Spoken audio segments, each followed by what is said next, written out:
Good morning and welcome to Coffee Chat with David and Kylie Knight. Hello, thank you so much for joining us. Today is Friday, May 28th, 2021. Wow, the end of May. It Can is you the believe end it? of May, That going is into crazy. Memorial Day weekend. Yes. Wow. It's nuts. Hard to It believe. is crazy. Hard to believe.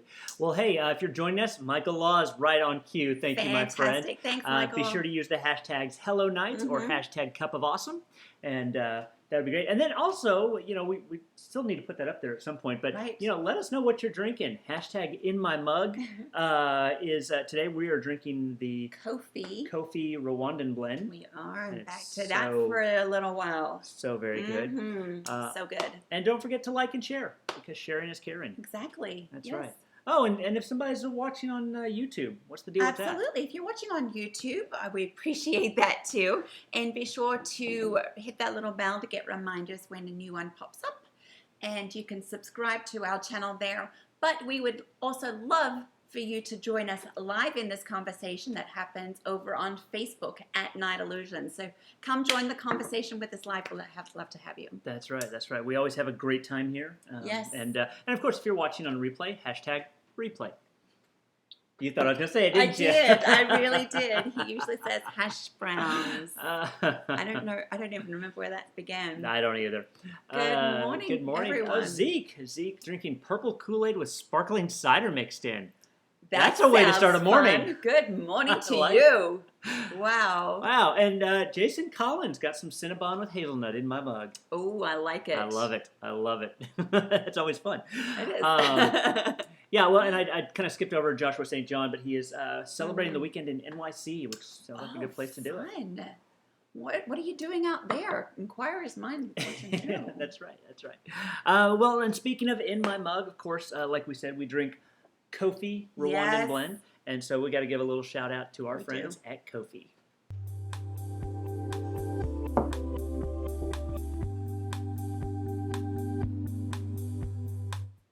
Quite honestly, maybe the best coffee we've ever had. It really is. And if you're in the Dallas area, the DFW area, and you want to get some more information about how to get Kofi for yourself, let us know. Drop us a line, and we will can hook you up. We can hook you up. We'll get you invited to their Facebook group where you can order his fresh roasting this morning. In fact, That's what I was going to say. One of the things I love about him is that he roasts just enough because he takes orders. He doesn't just do a bulk roast None and of just that. let it sit out.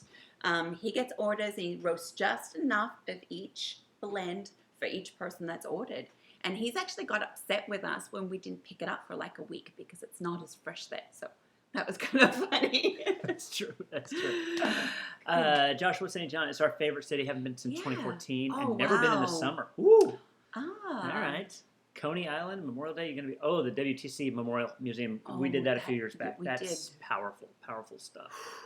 Prepare yourself for that one. Yeah, absolutely. That's going to be quite an I- experience, especially on Memorial Day weekend. I Yeah, think that's that's going to be Oh. very, very powerful. Whew. Good for you. Well, and we just got a message from our friend Joshua Kohler. He is not going to be on our chat this morning. He's got a Aw. wedding to go to. Totally understand. If you can't be here, we won't hold it against you. We'll never unfriend you for that. No. That's great. So it's been 2 weeks since we had our Yeah, great we missed conversation you with Tim guys. McKnight. Yeah, That that was was so good, wasn't it? So very good, very good. And so since then we had a show in California. Yeah, Northern Yeah. California. We were back, and it's kind of funny. We like to say that because we were last there the weekend before everything shut down last year. So start of March last year, we were there. We get home, a couple of days later, everything shuts down. So going back, it was like coming full circle, saying, it's almost like the Dove released, saying, it's over, we're good to go. And I don't know, it's just kind of funny. Yeah, but it was a great time. We were super tired. Had an Yes. early morning flight, and the show was late in the evening. I mean, it was Their late time. their time. Right. So I think the show started at 8 o'clock their time, so 10 o'clock our time. And so, yeah, I needed a little extra caffeine in order Yeah. to stay awake. Yes, you did. But they were so much fun, and they were such a blast. They were hilarious. It was actually we had done a virtual show for them last year, Right. And when they For finished, the student group, and all the students are like, we need to have them live. We need to have them live. So they did. They brought us out.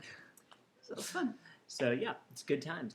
Yes. And then this week we've just kind of been in the office working on stuff. We've got some projects in the works, some big things, some small things, and everything keeping me always good. busy. Daryl Allen, if it weren't cloudy, I'd see Mount Rainier. That's right, you're in Seattle. It's beautiful up there. Nice. And probably drinking some good coffee. I bet. And Caitlin and Jason are having a nice little conversation going on. I love it.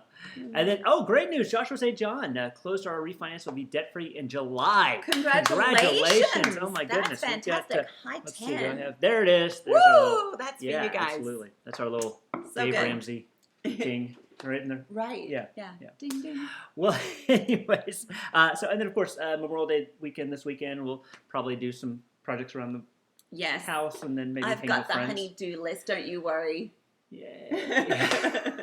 So much fun. So Get excited. that screen up to block the sun at least. Yeah, that's true. Yeah, we'll be doing that. So, anyways, absolutely. I love we've got our guest is hard at work in the green room already. He is and interacting with our viewers. We appreciate that. Well, why don't we bring him on? Yes. Because rather than keeping him back there and huddled in the back, let's bring him on. We met this gentleman several years back. Really creative thinker. Super fun guy and just a huge heart for people and for sharing God's word. And, we've been wanting to get him on for a while, and so we're glad we could finally do this. So will you please welcome our friend and now yours, Mr. Jason Collins. Woohoo! Good morning, sir. Hey, guys. Good to see y'all. Good to see you. Wow, good to see you. Sorry, I'm having fun just messing around with all the people on your feed. Just, You know what? Cool. As you should. Good for you. I think that's a priority. I wish more people would. I love that background you got going on. Is that like pool floaties or something? Yeah, it's just we're getting ready for our church summer series.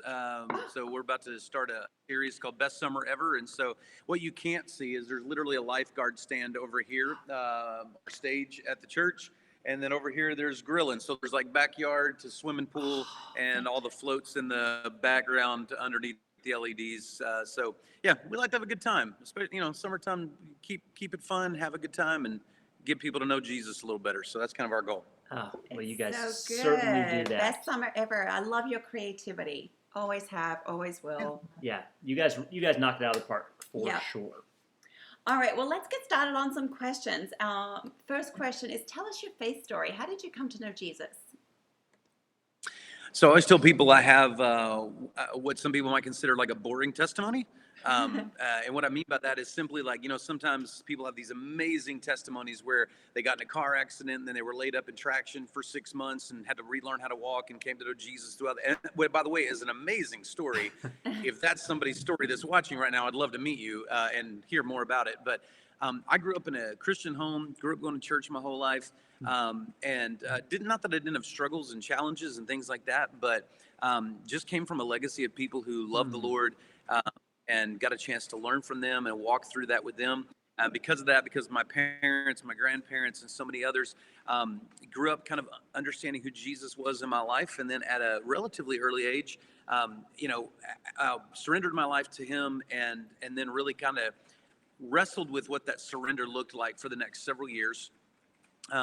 Until I went to a youth camp one year, and God just said, "I want you to give me everything." And I said, "Well, what's everything?" And he said, "Like everything." I'm not real quick, so God explained things to me a little bit more in depth, and finally came to a place where I just said, "Okay, whatever I can give you, God, I've got whatever it is. I'm yours. I'm your guide. Do whatever you want to do." He just kind of wrestled me out of control, and it's been amazing ever since. So that's kind of the brief version of the story. Wow. Well, that's fantastic. Actually, one of the things we've loved doing over this last year is getting to ask people that question and hearing the wide variety of ways that God reaches people. And I know you're kind of joking when you said you have a boring testimony. I don't think anybody has a boring testimony in any life change that happens. Absolutely. It's life change. And I personally love hearing the phrasing of the legacy of the walk that you come from, which to me is exciting. It really is. Yeah, I always kind of jokingly tell people, like, I did say that in jest, like, Yeah. boring testimony, but the truth is, which one's more miraculous? The story where you have this, kind of radical life moment, or the moment where generation after generation after generation of people faithfully follow God, and that leads up to your life. To me, that is unbelievably miraculous, and Yes. in our culture, rare. So True. it's a really cool thing. I do love my testimony, but yeah, it's yeah. Anyway, it's powerful stuff. To me, it's amazing. It Yeah. is. No, And just having God say everything. And you're like, everything? right. What's everything? Let me clarify this for a moment. Yeah, Very cool. that's what it is. Yeah. So when you became the lead pastor of your current church, which is Crossroads in Rowlett, Texas, Woo-woo. it's a great church, wonderful people. Mhm. You had about 80 people. And within 3 years, you were averaging an attendance of over 450. Mhm. So, to what do you attribute such rapid growth? I get asked that question all the time, and people ask it as if I have like the solution for church growth. Yes. And the truth is, I don't know what to attribute to other than just God being who God is. I've seen guys who do what I do, who do it incredibly well, that for whatever reason, God has them in a different place, a different season. And yet my experience was I came here and there's 60 to 80 people. And I always kind of say, like, if it had been a different 60 or 80 people, I don't know if we make it. Like, these people just refused to give up on what God was going to do through this particular local church. And really, so much of what I think has been the heart of our church, and what has been attractive from our church, has been, everybody goes to work. Everybody wants to be a part of it. We always tell people this is not a good church to sneak in and sneak out of. And there's nothing wrong with those large places where you can come in and go through a time of kind of quiet and healing. That can be a very, very healthy thing. But in our church, there's no sneaking. Like, we're going to see you the moment you walk in, and we want to challenge you to start using your life to glorify God in whatever way. And so our church is heavily, heavily leveraged towards identifying leaders and allowing them to lead. Do we do it perfectly? Absolutely not. But we lean into that so heavy. And so what we've seen from the very beginning, whether it's in small groups, discipleship, men's and women's ministry, special events, trusting people and allowing people to use the gifts that they have, has really unlocked so much. I would say that's a huge part of it. I still, to this day, we get people that come in and they'll go, I love that we can come into your church, which, it's not my church, but that's the way they kind of phrase it. Right. It's God's church. But they'll come in and they'll go, like, it's amazing that there's an opportunity for us to serve and to lead. And I love that. The other part for me that I think is really kind of essential to who we are and how we've seen God grow is not only that people can jump in and serve and all that stuff, but also just we like to have fun and we like to connect. And so having fun is a great thing. I mean, it doesn't mean there's not serious moments. If we are heavy on challenge, but we get people that come in and their whole understanding of God has been framed in this way that God is boring, out of date, and out of touch, and out of time. And he is none of those things. We serve the ultimate creator and creative God. And I mean, you can't look at like us and go, well, God's not creative. You can't look at animals and nature and go, God's not creative. Like he's like every sunrise and sunset is unique. That we have a creative and a creator God. And so that's a really powerful thing. But then the other part of that fun is getting out of the doors of our church. And go and serve the community. We are in our community constantly. We are serving in our community constantly. And I don't mean just as church events. We always tell people, don't wait for us to assign you a ministry. God's given you a calling. Go attach yourself to it and go get busy. Don't wait for something to appear on our a website before you sign up to serve. Like, go jump into it in your life. And so I can tell you a ton of the things that our church has done to impact our community, and they've been significant. But the more impactful part are the people that are in their classroom, at their school, in their neighborhood, in their home, making an impact for Christ every single day, and they're amazing. Like, so again, people ask me the question of how, and I go, it's just been a movement of God, and it's incredible people. Even to this day, we've got, and I know some of them, most of them may not see this, but there's people in our life like, Pam Wilson, Wes Barnett, Pam and Lynn, our Pam Mills, Lynn Skinner, guys like Ed O'Brien, David Jones, Chris Roebuck, Mike Martin, so many of the other guys that I can just, I just think about all of these. Carla Jones comes to mind, and so many others that just, they're leading and serving and discipling people and encouraging people. And that's where the real growth happens. That's where the real significant stuff is landing. And I love that heart in our church. And we've even grown oddly during COVID, which is not everybody's story during this time. But I think some of that is because when COVID hit, we were already a church on mission. And so it really leaned into our natural inclination. And you see that all the time. I see it lived out even in the life of me and I know I'm kind of drifting here, which is my tendency. So you'll have to steer me back on. You're a pastor. Exactly. That's what you do. But even that you run into now where so many pastors, I mean, there's all kinds of studies out there about the number of people in ministry that are exiting ministry or needing a break from ministry. And certainly we've gone through a rough time here, just like everybody else has. But I think about the number of people who have reached out to care for me, reached out to encourage me. There's people like, and I think I saw her on here a minute ago.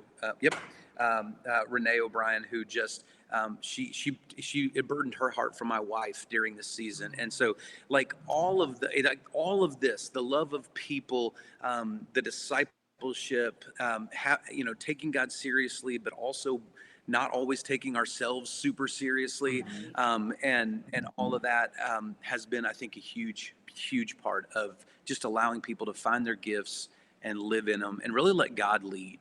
So there you go. It's a very long answer. No, I love that. But I think you're absolutely right. Like, one of the things we see a lot of churches do, and they don't do it intentionally, but they do it because I think they want to, we all want to do excellence, right? We all want to put the best foot forward. We all want to have, things as good as we can for those people coming in. But to really release that and allow your people to have ownership and to have leadership within what you're doing, and recognize it's never going to be perfect, right? It's never going to be, exactly the way it should be, but you can allow those people to have the ownership. And I think that you're absolutely right. That helps to drive growth. And then they turn around, they love on you, and then they're already doing things in the community. It's just.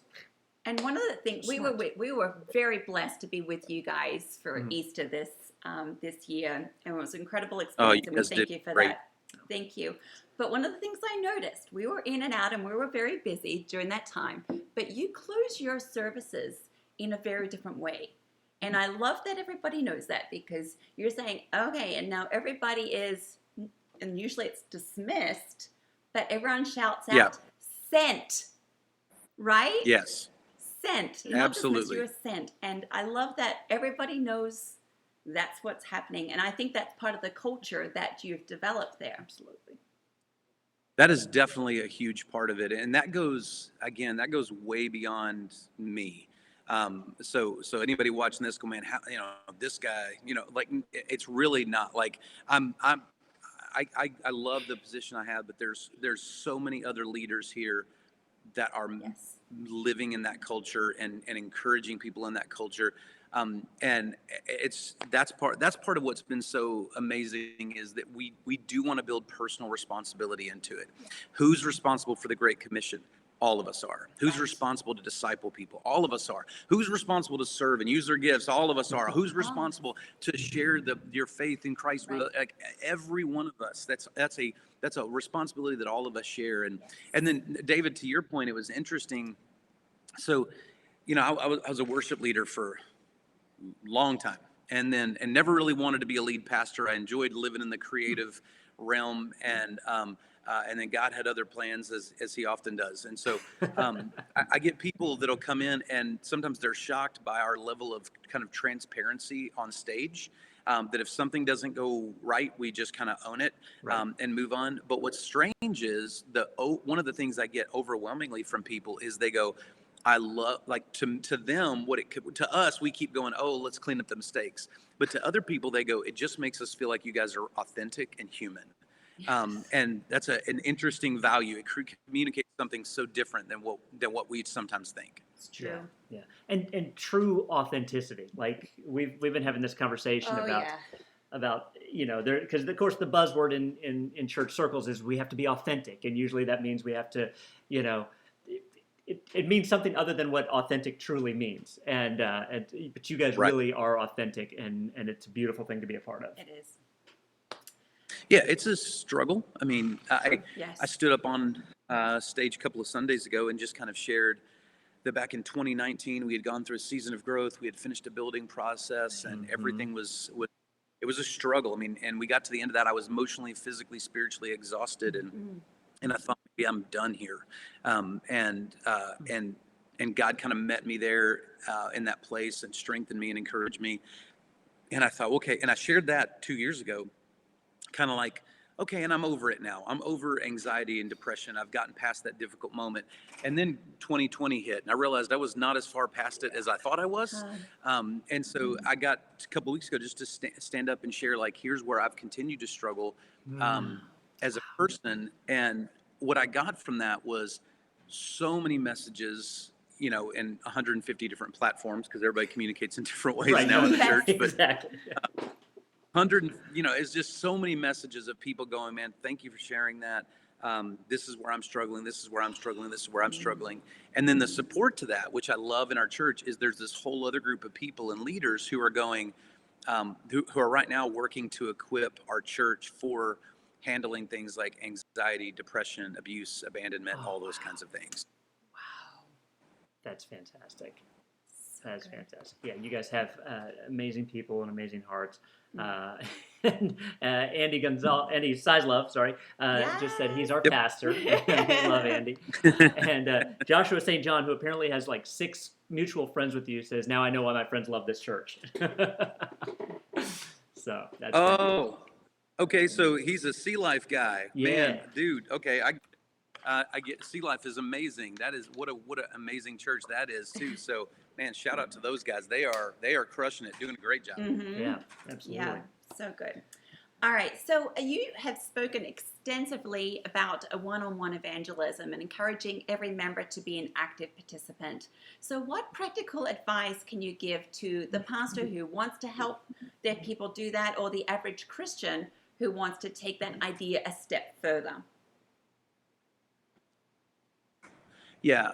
So I think the first thing for a pastor would be, if I'm not doing it, why should I expect anybody else to? And so I think it's first of all a personal challenge to say, outside of the stage, outside of the platform, outside of the classrooms in your church, are you sharing your faith? And you would hope most are.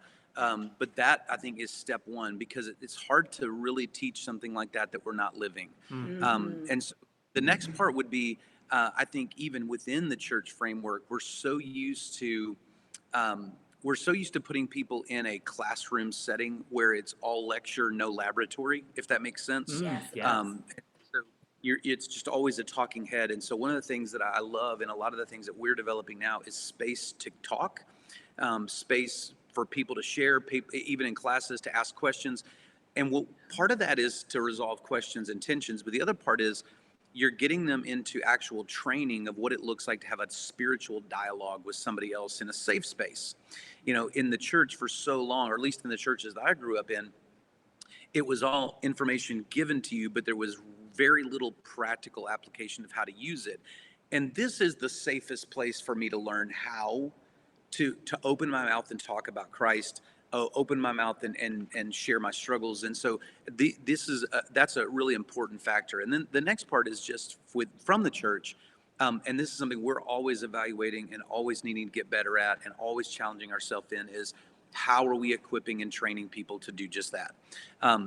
So many people, when it comes to sharing their testimony, I'll sit down and go, okay, share your testimony in 2 to 3 minutes. and they'll look at me like I've lost my mind, because they don't even know really what their testimony is. And you go, okay, so simple version of this. What was your life before? Then you met Jesus, and sometimes that's instantaneous, and for other people that's a process. But you encountered Jesus, finally surrendered your life to him, and now your life is different. How? It's the Apostle Paul constantly uses the phrase, formerly but now. Formerly I was this, but now I'm this. And that's really our testimony. And then the next step is when people go, I want to know what you know. I want to meet this Jesus you just described to me. Is we have to actually equip them through Scripture, not through my opinion. I don't even what we don't really call it counseling anymore, coaching, whatever you want to call it here in the church. You don't need my opinion. You need the Word of God. You need the truth of the Word of God. There's infinite wisdom there that I'm never going to possess. And so we want to make sure that that's where we're guiding people to. And so much of it is equipping and then challenging. And I think if I had to add a third part of that, and that's something we live out here, is then celebrating that. So the church, I think, does a bad job of celebration. Like, we have greater reason to party than anybody on the planet. And the church is not known as a party people. And we need to be some party people up in here. Yes. And so, like, we really need to be able to celebrate that. So when somebody's life is given to Christ, that's a great thing. I mean, you guys, I don't remember if you've been here for a baptism service, but it's a little bit nuts.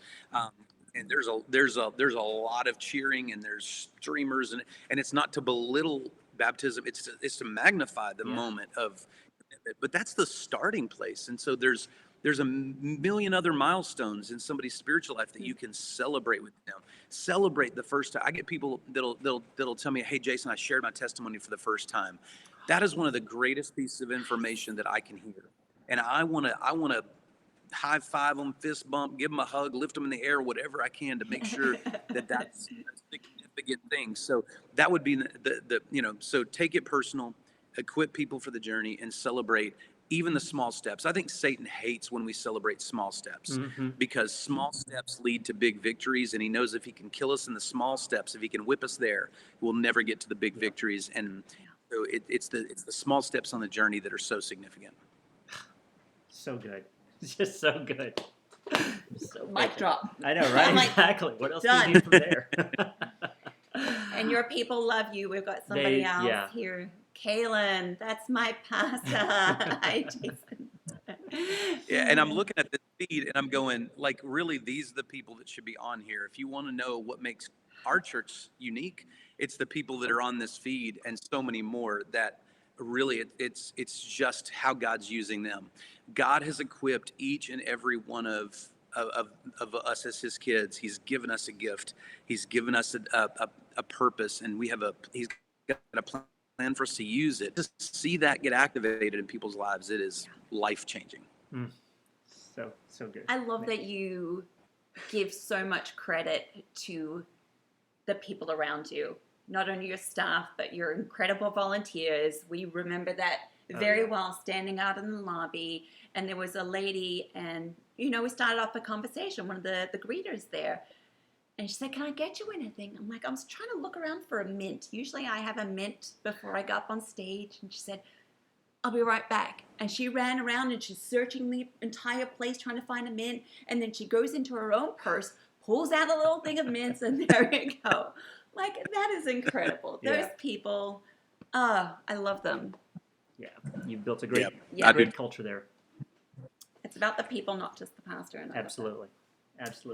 Well, yeah, I mean, I think that's a huge statement you just made, Kylie. Like, the church doesn't show up for me; I show up for them. Like, we get that reversed in a lot in our culture. Like, my job is to serve them, not the other way around. Right. And so it's super important, and it's fun to brag on our church, and it's fun to brag on. I mean, I've been in there's lots of great churches. Crossroads is clearly not the only one, but there's a lot of people that we want to celebrate, and I love getting to share that, because it just reminds me, first of all, that this whole thing doesn't rest on Jason's shoulders. Like, God is equipping so many other people. I'm a part of what God's doing here, but I am not the linchpin to this whole thing. Christ is. And so we want to make sure and keep that focus. Yeah. Well, and I mean, just to continue that thought there, I love that you recognize. I'm trying to think how to put this. So often we get into our little kingdom buildings, right? Like, I'm going to build Crossroads, or I'm going to build the Table Dallas, or I'm going to build, and we forget that it's a bigger kingdom. And I love that you give, like she said, the recognition to Sea Life, or to whatever other church is, that it's not just about you. It's so good. The kingdom. We're all on a team. I mean, I Yes. love my buddy in First Baptist Rowlett right here, C3, Friendship. I've got our friends in Friendship Mesquite down there with Pastor Turner and all those guys. And then, like I said, Sea Life, they got multi-campuses. They're doing amazing stuff. First Baptist Wiley. Like I tell people all the time that come here, I was like, I can tell you about Crossroads, but we don't really try to grow Crossroads by trying to make a hard push to grow Crossroads. We want you to be where God's called you to be, and we want you to serve. And I always tell them, I said, if I wasn't going to Crossroads, I can tell you which churches in our community I'd be going to. And that always shocks them, because I guess they're expecting the hard sell Right. for, hey, you need to play right here. And sure, we love our church, but we really want you to be where God is calling you to and where he's going to be using you. And so not everybody, we can't be guilty of hoarding leadership here. We want tons of healthy churches. If Crossroads suddenly reached 30,000 people, but every other church around us was in a deficiency and unhealthy, that's not a win. We need lots of healthy, growing, vibrant churches. Yes. Oh, man, that heart, I love that. Which is one of the reasons you get people like Selena saying, humble and kind as Jason, or Scott Harris saying, love me some Jason Collins. So Yes. you got So do people we. in your corner. We do. Well, I've got a okay. lot to say. Sorry, what was that? I said I paid Scott a lot of money to say that. So he's Well, good. He did it well then. Good job, Scott. So one final kind of question before we hit our lightning round. You're kind of a theater kid at heart, which I think is one of the reasons that we connect so well. What did you learn in theater that you find applicable to ministry? And would you recommend someone who's interested in vocational ministry also take on theatrical type studies? So I think there's a huge part of what I do that I attribute to some of the skills I developed in theater. One of the things that you hear in church world all the time is people only pay attention for 20 minutes, and every pastor needs to stop talking after 20 minutes. And while there is some logic to that, going on forever and ever is not beneficial. I always compare it to going to the theater or going to watch a stand-up comedian, and people are listening for an hour and a half and then don't want them to stop. Right. So there's something about delivery and content that actually matters. If you're saying the same thing over and over again for 10 minutes, it gets old. But if you're delivering something that is of value, something that is challenging, encouraging, equipping, inspiring, and even sometimes funny, then that is super helpful. Teachers early on in school said, Jason, in the most dramatic scene or the most dramatic show ever, there should be some moments of laughter because it disarms the audience. Mm-hmm. And then they said the same thing is true in the greatest comedy.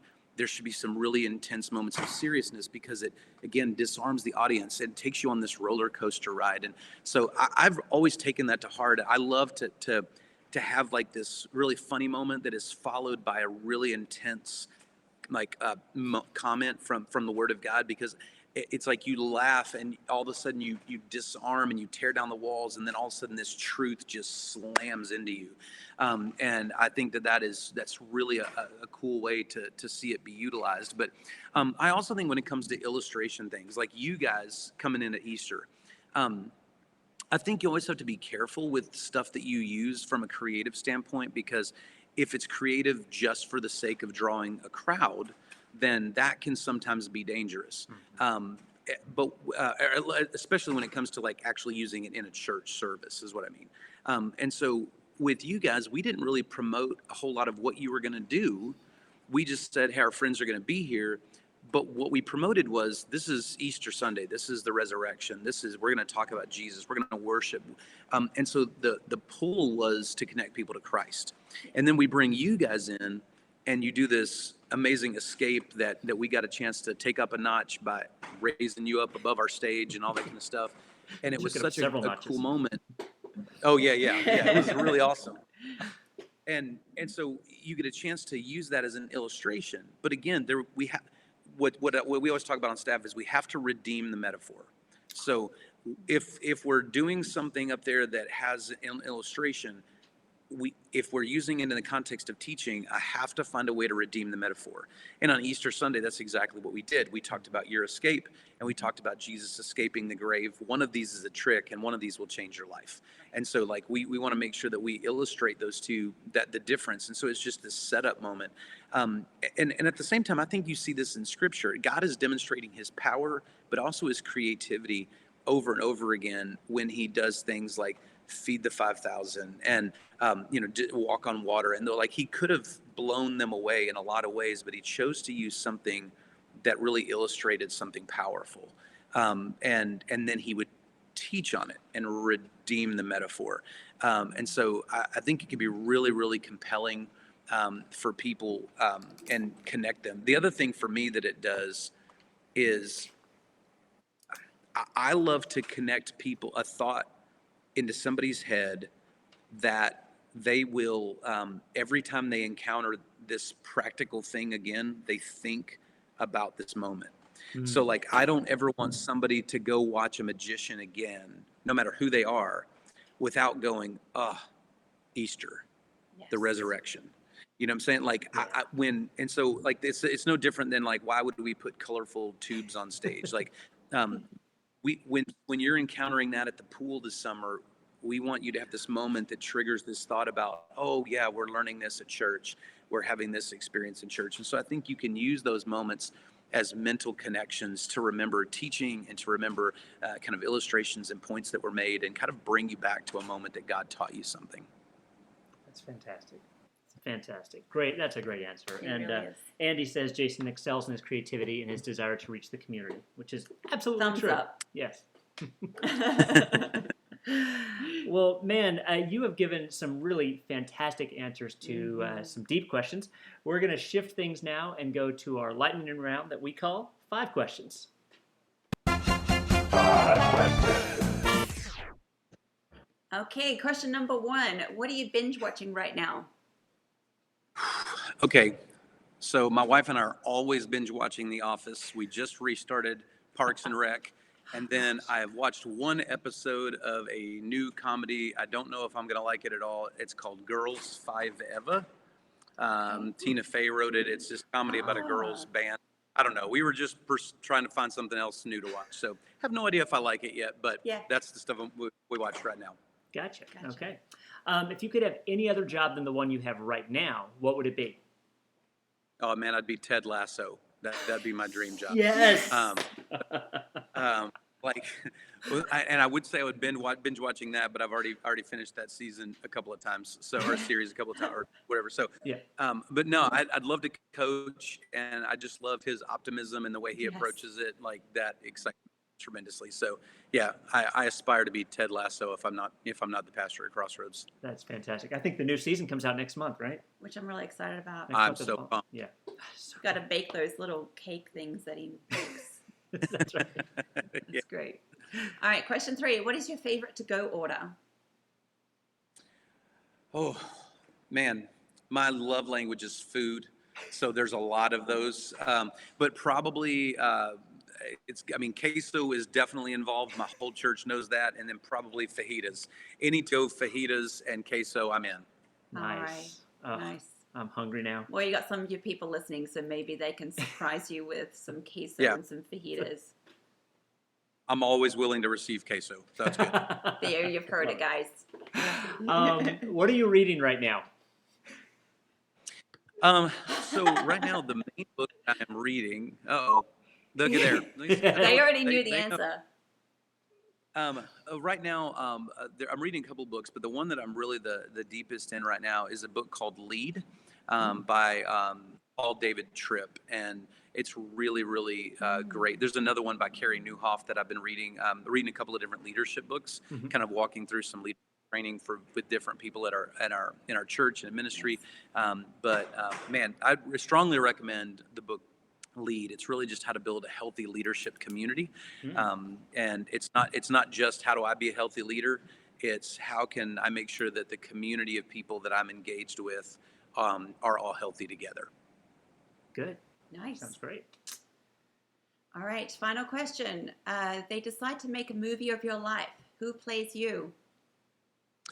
So most people in our church will say Randy Quaid because every time they watch the movie Christmas Vacation, people send me pictures and screenshots and go, "You look just like Cousin Eddie." But I'm going to choose not Cousin Eddie.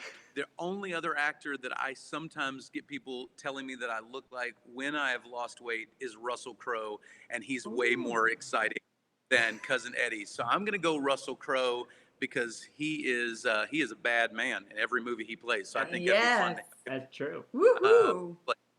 Yeah, that'd be good. Gladiator. Let's do it. Caitlin says Hugh Jackman. So That's my daughter, and Yeah. she knows I am a huge, huge Hugh Jackman fan. Did you guys see when when Wolverine was in a musical a few years ago? Greatest Showman. yes, that Awesome. was fantastic. It was so good.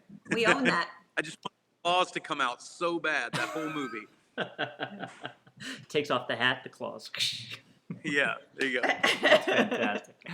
Oh, well, Jason, this has been such a blast. You are Mhm. always such a joy to talk to. Thank you for taking time out of your schedule to chat with us. Yes. And we'll keep praying for you and your church. And maybe sometime we'll get together and get some queso and fajitas. We're up for that too, I'd my love- friend. Well, I want you guys to know we love you guys, and we love what God you to do in the ministry that you have, and you've been a blessing to us. We've brought you in. This was actually our second Easter to bring you guys in, Yeah. and a few years apart. And you guys are always a joy to work with. We love how the Lord uses you guys, and also at the same time, you're legit at what you do, and that is really one of the coolest things. That so sometimes we think about bringing in like people who are Christian performers, and somehow that almost feels like it's like a lesser category of performer. But y'all are not. You are incredibly high caliber at what you do, and at the same time love the Lord. And so that's why we love partnering with you guys. Oh, that's sweet. You're going to make me Thank cry. you. All right. Well, we love you guys, and Yes. we look forward to chatting with you again. Thanks so much. Thanks, Jason. All right. Bye. Thanks. Such a fantastic Isn't person. he great? He's He just amazing. makes Yeah. me so joyful. He does. And He's- apparently so many other people. Look at all the I was love going he to say got. this We haven't is- had this much love on the chat in a while, I don't think. Well, I think it does help when your guest is in the green room chatting with people ahead of time. That's I like true. that. We got to That's encourage true. that more often. Yes. Oh, Caitlin. Oh, you No. guys really. You're gonna make me cry. Okay. Yes. I gotta get through this. So we are gonna take next week off. Just a number of things played into that, so we won't be here next week. But the following week, June 11th, we'll be back with Chad Barrett, who is a former pastor and is an author, and really fantastic guy. Has a really phenomenal story about walking through tragedy that you are not going to want to miss, yeah. and the redemption that came on the other side of that. Incredible story. So be sure to be here for that, and be sure to have an amazing Memorial Day weekend, right? Yes. Any other thoughts? That's about all I've got for today. It's Friday. Enjoy your coffee. Which I'm empty on. I I have a little know. bit left. Cool. Do you? Okay, I do. Those storms last night, I don't know. They kept you up. woke me up. I know. Boom. Thunder. It's All all right. good. Well, we are going to let you guys go. Yes. Thank you so much for hanging with us, and we will see you next time. Have a great week, everyone. on Coffee Talk. Bye. Bye.